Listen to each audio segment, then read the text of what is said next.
All right, so welcome to Visionaries Unlimited. I am so excited today because I have someone that is so passionate and so special that we are going to be talking with today. Her name is Samela Dingus, and she is phenomenal.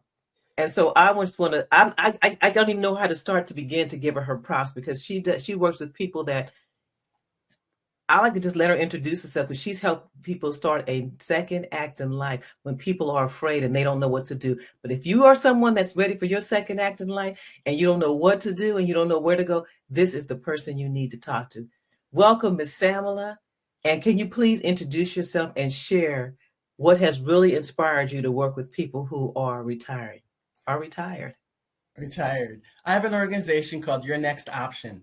And my motivation to start my organization was when I went to a conference. I'll tell you a short story. I went to graduate school. When I graduated, I actually went when I was 50 years old. But I didn't think there would be a big deal about being 50 and going to graduate school. Little did I know. But making my way through graduate school, at the end of the school year, we had to do an internship, a 90-day internship. So I decided I was going to do mine in Santa Barbara, California, at the restoration of the Santa Barbara Theater for the Performing Arts, renamed the Granada Theater.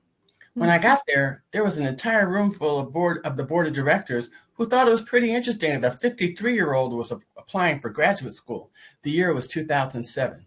I got the gig working for marketing department at the theater. However, the executive director called me his grad school grandma the entire 90 days. What? I was not impressed. However, when I came back from that conference, I couldn't find a job. I was getting really frustrated and couldn't figure out what was going on. I ended up going to a conference in Mesa, Arizona. And Mesa, Arizona is the place that the very first 55-year-old community was created, Del Webb. And we were there, and there were almost 300 individuals there over the age of 55, making significant contributions to the community, to the world, to everybody. And they were all doing pitches and stories. And I went to a pitch from by a woman named Ashton Applewhite. She wrote a book called This Chair Rocks. Read it. What she said was, most of us are suffering from self-inflicted aging. What is self-inflicted aging, you might say? That's when your friend says, girl, you look so good for your age. And my question is, how old do you think I am? Mm-hmm. Or when you say, I'm way too old for that. Or use it's because my age as an excuse for anything that you're going through. She inspired me to go back and listen to the people around me and the conversations around me to realize ageism. Ageism was pervasive. It was everywhere. And I decided to do what she was doing, except do it on the West Coast because she was on the East Coast. And I started my organization, Your Next Option, giving individuals 55 years and older an alternative to retirement. I love it. I love it. A couple of things you said. I love the name. Number one is Your Next Option. Because sometimes when we retire, people retire, they're like, well, what do I do next, right? And a lot of people, I hate to say this, but like when they retire, they just sit around the house and they end up early death, right?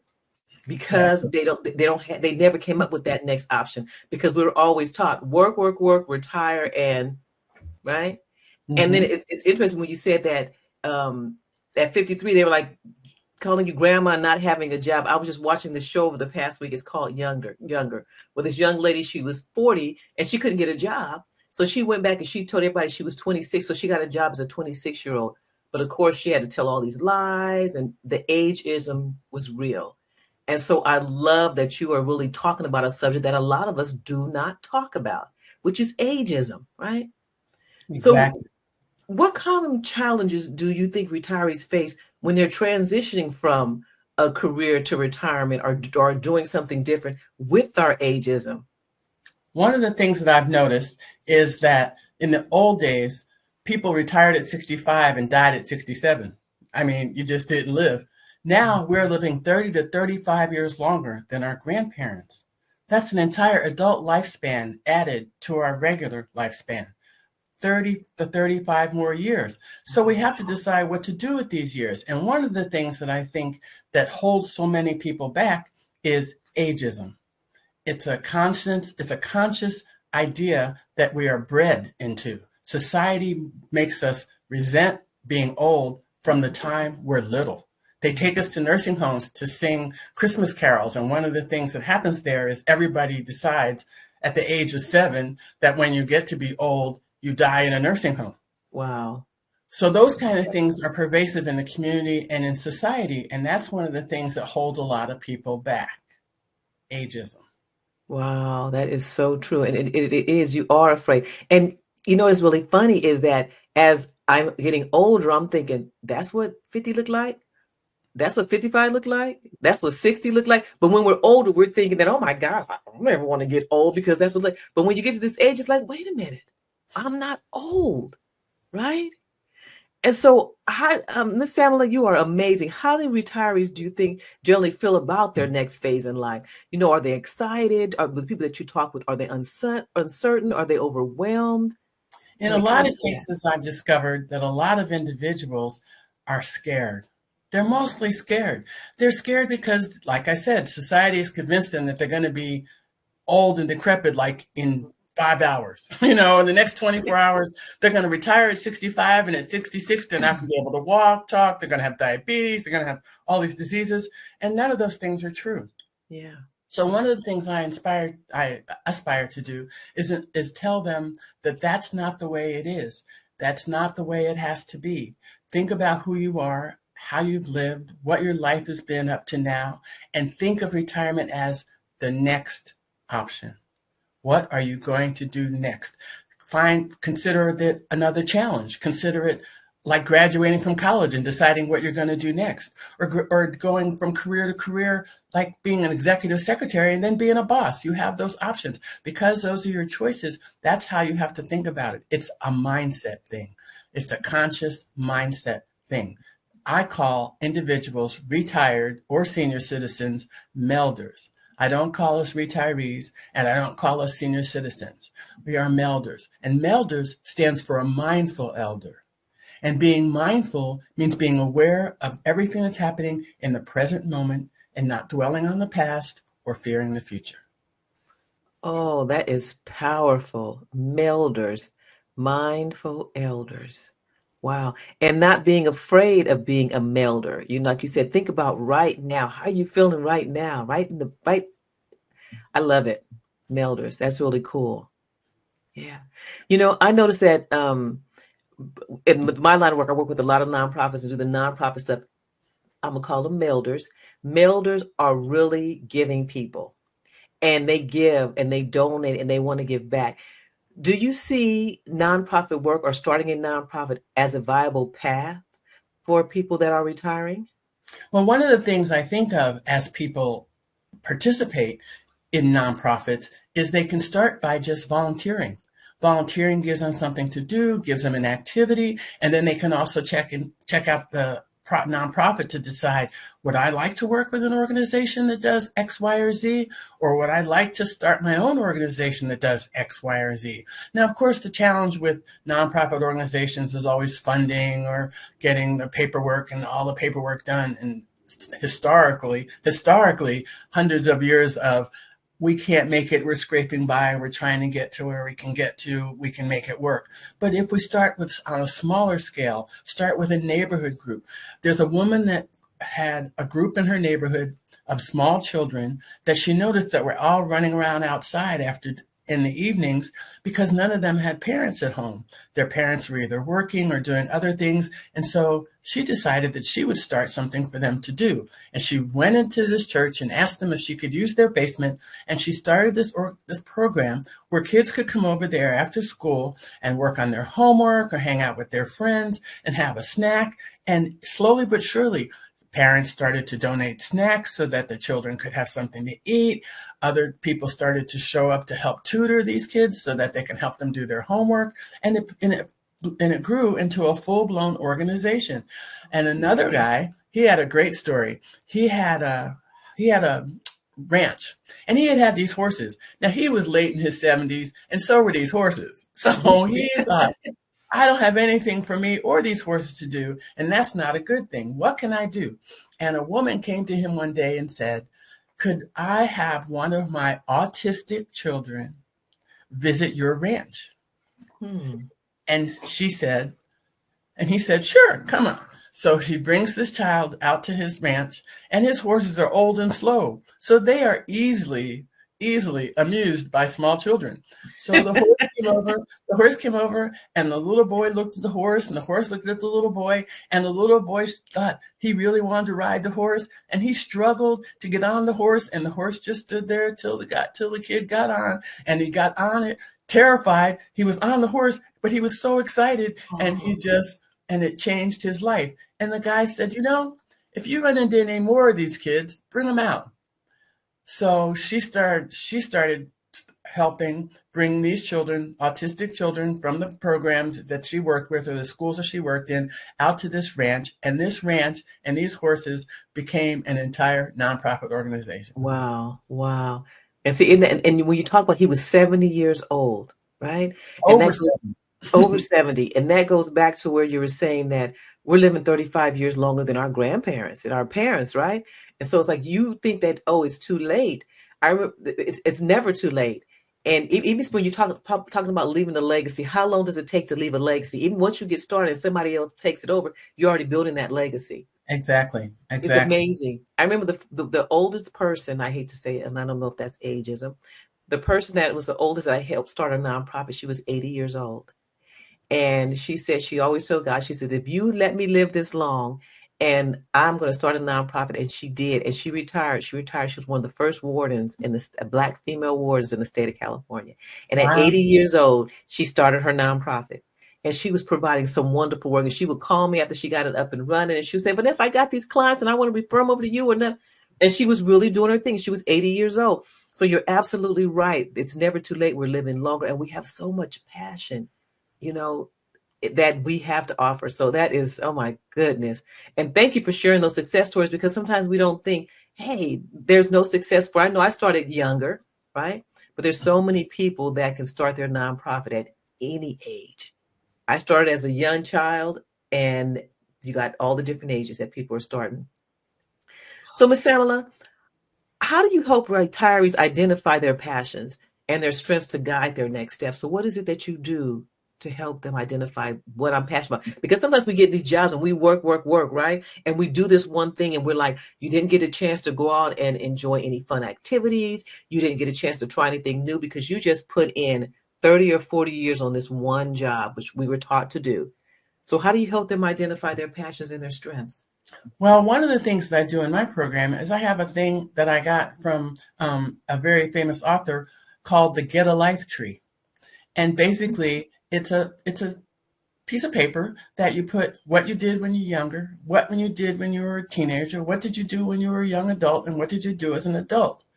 And of those things, what did you like to do when you were younger? What did you like to do when you were a teenager? What did you like to do when you were a young and adult? What have you loved to do since you've been an adult? And we Mm-hmm. start there, and it helps us remember the things that we used to do, the things that we used to love, the things that we used to participate in, and it rings bells, and it brings back memories. And the next thing you know, you got a camera, and you're out in the corner, you're doing photography, or you're sitting outside with a bunch of ladies and you're painting on an easel. These things come to you in the process. You get to make this discovery from the things that you did then and the things that you did now, and the things that maybe you might have wanted to do. Yeah, you might have a bucket list. You might not know where that bucket list is, but you might have a bucket list. And the question is, what would have been on that bucket list? Or what would you put on a bucket list? Now, I'm not a bucket list person because I'm a spontaneous. I'll do whatever comes next. However, there are people that are planners, right? So they look at these things and they think, what did I want to do when I was a child that I Yeah. didn't get to do? Here's an example. One of the little boys that might have wanted to play baseball. Now he's an adult, no chance of playing baseball. He's in his 60s, he's in his 70s. He could coach Little League baseball. Mm-hmm. Football players, they all wanted to play football. There's so many opportunities to coach Pop Warner football or high school Mm-hmm. football. Mm-hmm. Playgrounds, rec centers, organizations are all looking for coaches, all kinds of coaches. There's Mm-hmm. things like that you could still do, not because you're too old to do them, or not because you're too old to do what you wanted to do then, but because you're old enough now and have the wisdom to guide other people to do those things you might have wanted to do. Right, right, right. That's good. I was thinking about all the different things that I used to like to do, and it was told that those are playing things, and now those actually are business things, right? Like Exactly. comedians, don't be a clown, don't do this, but then it's like those are all business things. So what do you think prevents some of the retirees, I'm going to say melders, from exploring new opportunities, and how can they overcome this? How do we, I know you said we write it down, but we've gotten it written down, but how do we go about exploring it? Well, one of the things, the other one of the things of the variety of things that I do is a program, it's not a program, but it's a opportunity to sit down and write down what you think it is to be old. What's Mm, your definition of old? I have a little form, it's a little sheet that I send out. It has ageist vocabulary on it. You might not know that you're using ageist vocabulary, but it has a whole list of ageist vocabulary on it. And once you sat down and wrote down what you thought or what you think being old is, then we get to write what you think being retired is. And then we get to take what you thought being old was, what you thought being retired was, and then we get to shoot holes in those beliefs about what those things were because it's mostly mindset. If you believe someone says to you, oh, when you get to be 50, you're going to have cataracts, and you are 50 and you don't have cataracts, you're sitting around going, I'm waiting to get cataracts because that's how old I am and I should be getting cataracts right about now. that's The right. medical profession is notorious for negativizing aging. They always say, oh, it's because of your age. Oh, it's because of your age. Old age is not a disease. Mm-mm. Old age might contribute to things that are going on with you, but old age is not the disease. Yeah. So, mindset, all these options, we overcome limiting beliefs by talking about them, by explaining them, by exposing them, by saying them out loud, by hearing ourselves say them, by hearing other people say them to us, so that we hear how crazy that sounds. But then it's like, wait, that's what I said? That's what I do. Yeah, and you said and you believe it, and it's something because when you said it, it was like, oh, that's right. You have them sit down and they're writing. Now, we consciously might not know that we're saying these ageism things, right? But our less than conscious mind remembers them from the child. So Mhm. then we're still acting it out, whether we believe it or not. And then when you start writing it out and you're like, oh, I do believe that and it's really that pen to paper is amazing. And to have someone sit down and do that. And so do you guide them through that? Like have a group where you're guiding people to do that? So because sometimes we feel alone, right? As we Right. retire, we're like, I don't want anybody else to know that this is what I'm doing because they're gonna think that I'm crazy. Oh, girl, please, you get ready to do something else, right? You retire, sit back and don't be doing nothing. Why you got? You know how you get that, right? Sometimes. So many people get that. So many people. And I understand that. So I work with people, I work with them one on one, especially if they're like, they don't want anybody to know. Or I Mhm. work with groups. And I like groups best because when I do groups of women mostly, every once in a while I get a guy in there, but groups of women that get together and when they say these things to each other out loud, they hear. And that breaks down a lot of that limiting belief. That breaks down a lot of that self-inflicted aging. Mhm. That works really well for my experience in groups. But Yeah. one on one, I'll take you. I'll help you. I'll help you get through it. I'll beat it out of you. I can believe it is. It's really important because you don't know what you're thinking because it's just such a natural thing as we get old. Like you said, we're told these things, and so we believe these things. So it takes a real huge mind shift, you know.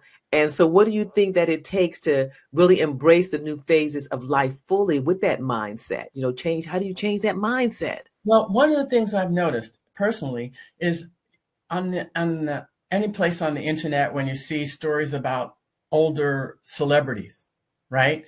She's 99, he's 98, she's 75, and they're all still going, right? They're all still doing what they're doing. The thing is we don't have to be celebrities to be doing what we're doing. We Mm-hmm. don't have to be famous or shouted out on the internet to be doing what we're doing. Right.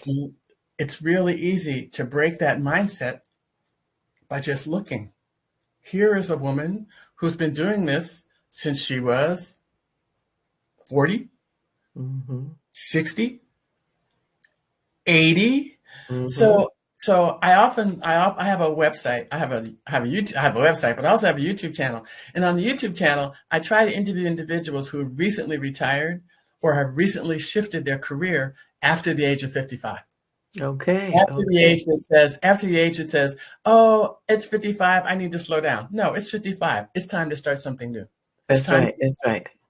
So I try to interview individuals on my YouTube channel that have had that experience, that have made that change, that dramatic change at 55 years old, because it isn't really dramatic. Like I said, it's not any different from graduating from high school and deciding whether you're going to go to work or go to college. Mm-hmm. You're going to do whatever that next thing is. Your next option. That is true. That is so true because it's never too late to start something new.